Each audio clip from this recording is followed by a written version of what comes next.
बिस्मिल्लाहिर्रहमानिर्रहीम। मेरा नाम रिफ़त रानी है और मैं इदारा स्टार वेलफेयर ऑर्गेनाइजेशन से बात कर रही हूँ।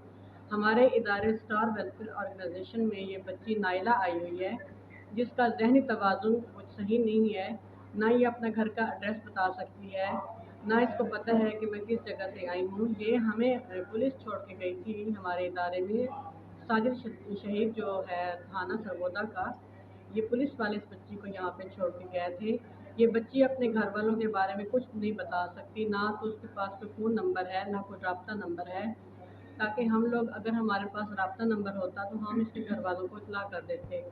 ये बच्ची नाइला हमारे शेल्टर में मौजूद है। अगर कोई इसको देख रहा है, इसको कोई जानता है या पहचानता है, तो प्लीज़ हमारे इदारे से रब्ता करें। हमारा नंबर लिखा हुआ भी आ रहा है 0300 960 7123। मैं एक दफ़ा फिर ये कहना चाहूँगी कि ये हमारे इदारे में बच्ची मौजूद है, इसका नाम नाइला है। अपना नाम ये नाइला बताती है, लेकिन ये अपना एड्रेस नहीं बता पा रही, लिहाजा इस बच्ची को आकर यहाँ से लेके जा सकते हैं। अगर इसके घर वाले ये वीडियो देख रहे हैं, प्लीज़ मैं लोगों से भी कहूँगी कि ज़्यादा से ज़्यादा इसको शेयर करें, ताकि इसके घर वाले इसको मिल जाएँ।